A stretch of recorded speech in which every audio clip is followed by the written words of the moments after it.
Hi, welcome to Dice Control Dojo. I'm Phil and I practice every day. Share my tips so we can all get better at the casino.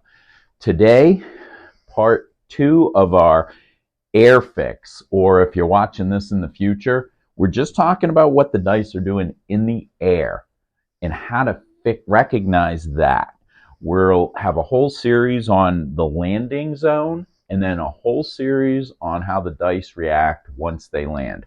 Why we do this is because in the air, we're trying to make sure that if you're looking at it in the air and you're doing it in slow motion or you're videotaping and you see one in the air or a problem, that you're able to fix that immediately. Some people like to look at the landing and some people like to look at the dice. I'm going to give you all three in all of these videos. So today, it's one dice forward. We had talked about the previous video, if you had a problem with it, one dice too high, one dice higher than the other. What caused that? This one is, what happens if one is ahead of the other? If one dice is faster than the other dice, what's causing that? What can we do to recognize it, analyze it, and fix it? Okay, so when you're throwing the dice, and this may be redundant from yesterday's, but on future videos, I'm hoping you see the thing say, one dice forward, that's my problem. Let me look at this video. So here we go. So what's going on when you have one dice that's ahead of the other dice, right? That's a bad example, but one takes off and one stays a little low. What caused that? What is your issue with that? Well, when we break it down, as most issues when dice are not doing things together, it's a finger problem, okay? It's a finger issue, and this is what we want to do. So we're getting back to basics. If your dice are faster, one's leaving your fingers faster than the other, it's releasing ahead of time. That is basically one finger or the pressure of that finger is releasing, okay? So you got a nice grip. We got my three-fingered grip here, and as I release it, if one finger is not staying, it's going to go ahead of the other finger, right? So we have to ensure that our ledge is staying true. Now, there's three different varieties of issues with this. One is either the finger released, right? So this either went up like that. Two, the pressure isn't the same. So when we come down here and we're looking at our ledge, right?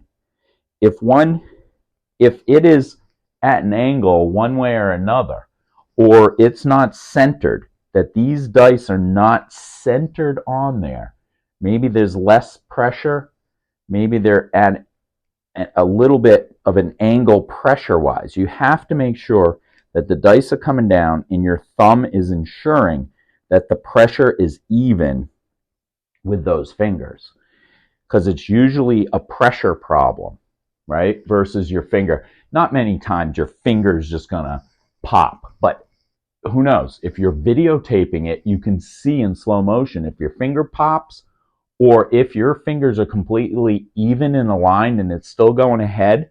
It could still mean that you had more pressure on your one finger than your other finger. And then third, they may not be aligned. We talked about alignment this way, alignment this way. That can also send that dice off ahead of time. So we have to make sure that those three things, your pressure is the same, right? You're not releasing, your pressure is the same, and you're not at an angle, a little bit at an angle, one way or another. So not much different than yesterday. So your dice can go up in the air or out based on the finger pressure that you have. So a couple things, what can we do about it? If you don't have a gripper like I do, to get back to basics, to making sure that they're aligned and they're even and they They release the exact same way. If you don't have the gripper, that's okay. Make sure your fingers use the floor. Use the floor to make sure they're like that. Then two, let's look at what your ledge is like, okay? So if you do your ledge like this, right, and you're coming over and you're on top, right? Let's look at it at this angle like this. You have to make sure that you're not at this angle or at this angle, that the pressure is evenly distributed between the three fingers, evenly distributed. And I find the easiest way for that is my finger release practice, to make sure when you're sitting here and you're letting that thumb go, those dice should come out the exact same way, okay? So when you're, as with it going too high or too out, another issue could be when you're releasing these, if you're practicing your finger release every day, right, so that you get the least amount of pressure on your thumb, one of the dice should not come out of your hands when you're releasing at the same time. So if I'm sitting here like this, and in the morning I do my 9 releases, right? So I'm making sure I get a nice smooth, ready to go, and then I'm releasing, I'm relaxing, and letting those dice come out, right? They should come out the exact same time. If they're not, if you're knowing that one is releasing before the other, maybe your fingers, your angle is not aligned right with your, and you have to go back to letting that lay on the ledge nice and even, so that when they release together. So think about that. There's so many problems that we can have, but these are things that are fixable. So if we reduce down all of these things, we'll have a nice, steady, consistent throw. So the one thing to look at is, am I releasing it the same way? Is the pressure the same from your middle, your first finger and your third finger? Are they the same? Are they aligned? Right? Are they aligned? Making sure that these are aligned and that the pressure's again. We talked about yesterday using, for me, I can't use this, but it's a good tool for people that have their grip down like this and put it on the floor. I do a little bit of I put an elastic band down.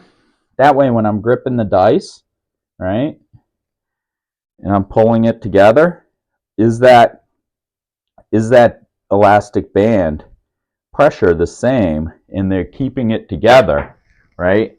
Are you keeping them together? Because if you're finding that they're going apart on the throw, or they're not aligned on the throw, try this a little bit. Don't go crazy with it, but just see if you can keep your fingers here. Because what I ideally want to do with the elastic band, when my coaches, there's a whole series with my coaches talking about the turn, and when I set like this, I freeze, and then they look to see what my pressure is like. They want to make sure that these 3 fingers are together tight, nice and tight, and the ledge is nice and tight. So I'm always making sure when I do the turn that those 3 fingers are nice and tight together. I use my pinky to push a little bit just to make sure they're together.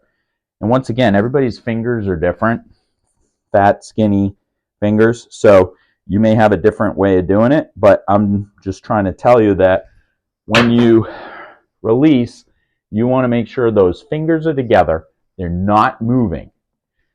And centrifugal force is the only thing that's releasing, so when you're moving like this, one could get ahead of the other.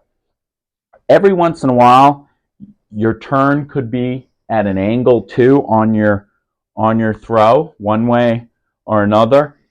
Those usually get the dice to go together, but every once in a while, that angle turn on your shoulder might do it too. So that's another thing just to check on.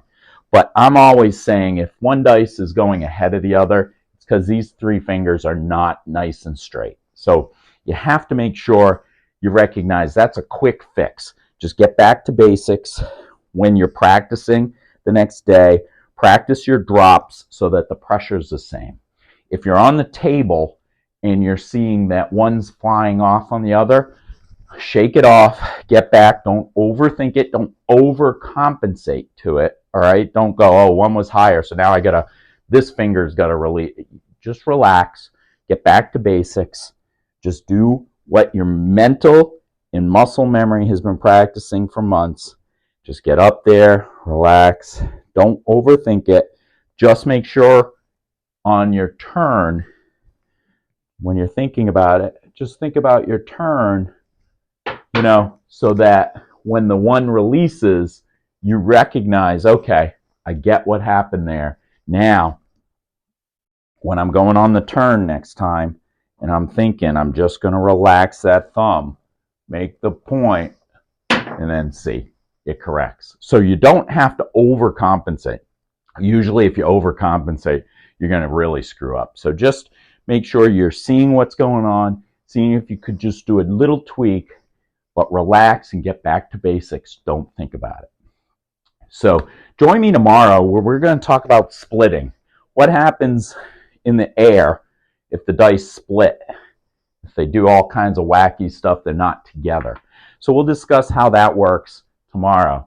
And as always, my best betting strategy, because I don't talk about betting strategies, is to practice for a long time so you can throw for a long time.